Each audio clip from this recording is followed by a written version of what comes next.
Hello lovelies, and welcome back to the Lovely Digest here on YouTube. Thank you so much for joining me here today. If you're new, hi, my name is Emily, and please make sure to like and subscribe to my channel. If you do, I'd really appreciate it. So today's topic is relationships. Dating with IBD has been a very hot topic on Instagram lately, so I kind of wanted to talk about my experience and feelings surrounding being in a relationship when I was diagnosed.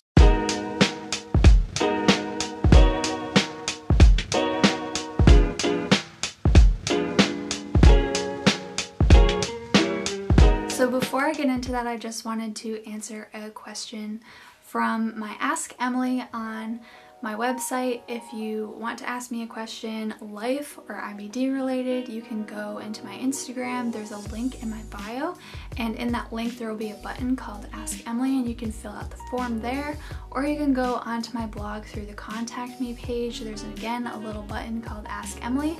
You can just click on that and fill out the form, send that in, and I will answer it in the next Ask Emily video. So today's question is from Kate, and she asked, how did you find the right guy to enter into a relationship with? I feel like every guy I know is too young, too old, immature, or gay.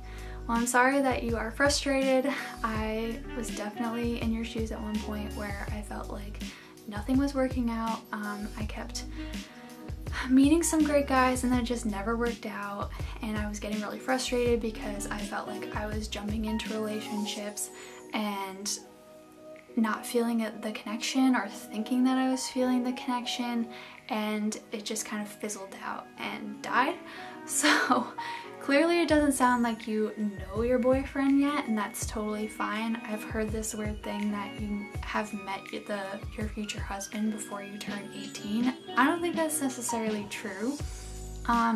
There's plenty of different ways to meet people. Personally, I think the best way is to look within the friend groups of your friends and kind of go and meet those people, ask them to bring their friends out, go out for a day in the city, or to go out for lunch, or have people over for dinner and just tell them to bring a couple of friends. That's the way that you meet people. Personally, in college, it was really nice being in several different friend groups because then I could meet a lot of people. Personally, I didn't find my boyfriend that way, but it's just a nice way to get to know people and find people that you're going to connect with the most, and ultimately find best friends and future boyfriends. So one thing that just always rings true, and if I was single I would just not want to hear it anymore, but I'm sorry, it definitely has to be said, that you always find the guy when you are least expecting to find him. I personally was just fed up with dating and kind of wanted to focus on myself, and like 3 weeks later I met my boyfriend, who I have been with for a year and a half, and he is absolutely wonderful, and I definitely plan on marrying him. So he kind of popped up out of nowhere. He and I met on Tinder, which is wild, and I forget it all the time because I had always said I would never ever ever be able to marry someone that I met on a dating app, just because the story doesn't line up with the romantic ideal that I had always imagined for my relationship. However, since meeting Mike, I constantly forget that we met on there. It was definitely totally by accident. I went to go delete the app and he was there on the screen, and then I accidentally super liked him, so of course that just sealed the deal, and the rest is history. So it's definitely possible to use dating apps and find future husbands online. I've known plenty of people who have met their boyfriends and husbands even on dating apps. Just be careful. I know it's super dangerous to go out and meet up with strangers. Definitely validate them on different apps, or not. Please don't go for Snapchat. That is not going to lead anywhere if that is the only thing that you communicate on. Definitely go through Facebook or look up their place of work that they're talking to you about before you go out with them, and always go out in a public place. So another tip that I'll give about meeting the right guy: lay everything out on the first date. This is a little bit risky and some things you might want to leave aside, but personally my best tactic for dating was always to get everything out in the open, talk about your needs and wants for the future, and then that way you know off the bat if you guys are a good fit for each other or if you should even go on a second date, and then that way you don't start getting attached to someone who you later find out doesn't want kids when you want 10. Another way to meet guys that you might want to think about is volunteering. This can be a really wholesome way of finding someone else who is interested in a similar cause as you. If you volunteer for one of the Crohn's foundations, then that could be a really cute way to meet someone else who has Crohn's. If that's important to you, really getting to know yourself first, kind of going along with the statement that they come when you're least expecting them to. Taking the time while you're single to lay out what you really want in a relationship can help you to essentially be more picky and run into less dilemmas with guys in relationships. Personally, I like to go through every now and again and think about how my relationship is changing with myself and with my boyfriend and my needs, because one of the big things or points of conflict for me was that I wasn't communicating my needs when I thought that I was. I thought that I was a really open person, but I really wasn't taking the time to reflect and look at what I needed from a relationship and what really makes me feel loved. I think a lot of people waste a lot of time deceiving themselves just because they want to be with someone. I definitely did this all the time where I thought that something was going really well and there was definitely a connection with someone, but I was deceiving myself and thinking that I could get past certain things or that I could compromise on things in my life, and especially if your morals come into question, never compromise on that. It's not going to lead to a healthy relationship in the long run. It might make you, it might leave a lot of room for doubt in the relationship, and that's just never gonna end well. So for example, if you're looking for something more casual, not long-term, saying that up front is really important. Personally, if you're dating someone, then why date them if you're not looking for marriage? But that's a personal opinion and something that was really important to me and something that I made clear on the first date with my current boyfriend, and he totally agreed. Things like that, just being raw and honest, can also be something very attractive for someone else, and should be. So yeah, getting everything out on the table can be a little bit daunting, but it'll definitely save you and the other person a whole lot of time. Okay, so I hope that helped to answer your question. I'm sorry, I know that there is never any straightforward answer on how to date or how to find someone that is right for you. It's definitely just a matter of trial and error and being patient, because the right guy will come to you eventually. It just takes a lot of patience, and trust me, I know firsthand.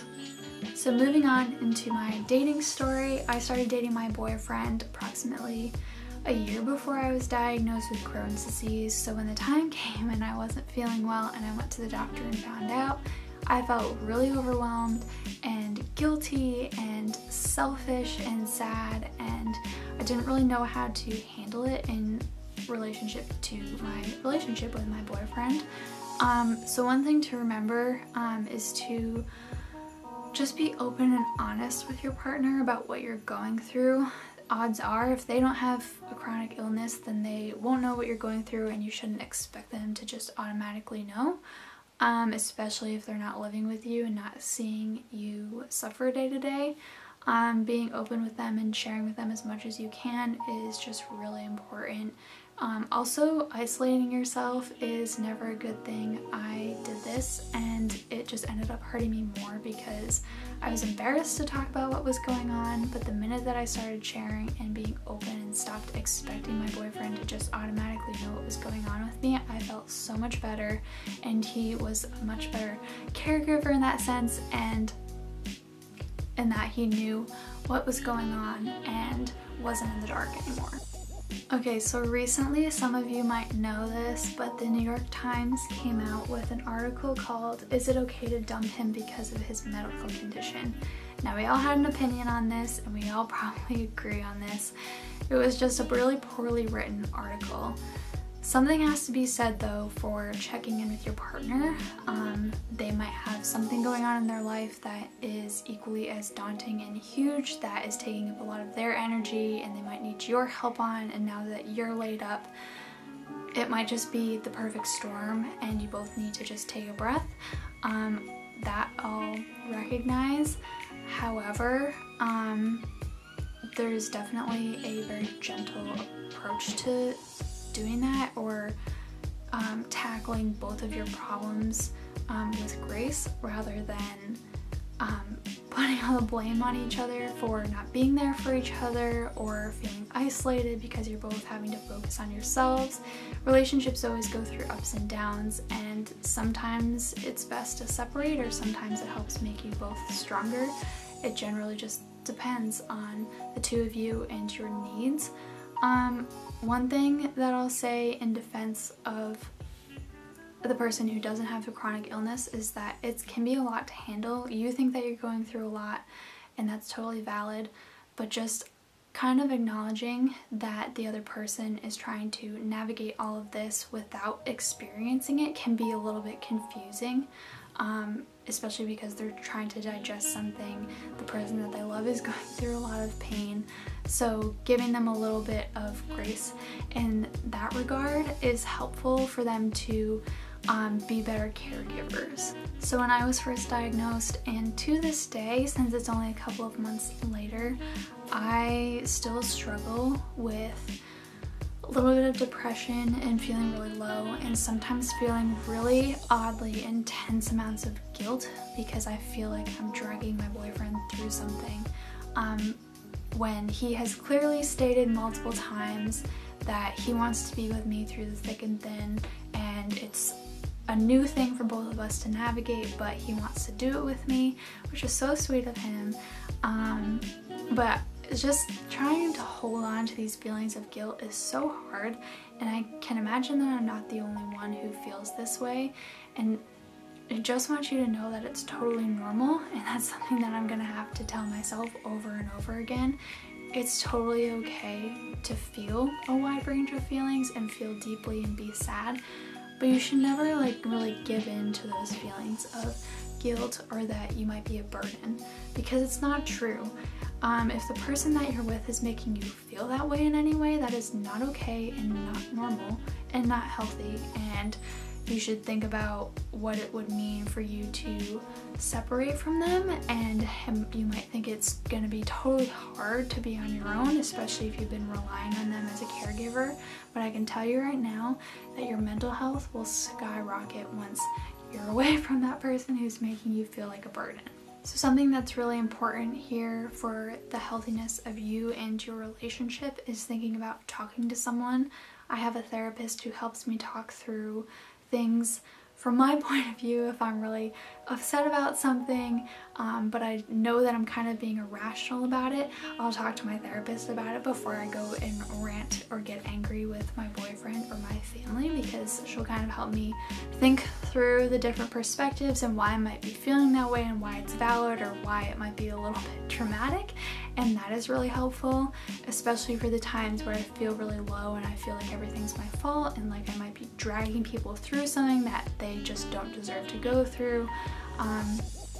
And then helping me to navigate those feelings. I'm not in any way confident that I can do this efficiently yet, but I'm happy and more happy for trying, and just knowing that I'm working through these things and trying my best to help myself is helping my relationship, because when I'm down, I kind of bring everyone down with me, and that's not my fault. That's just the way that my brain works, sadly.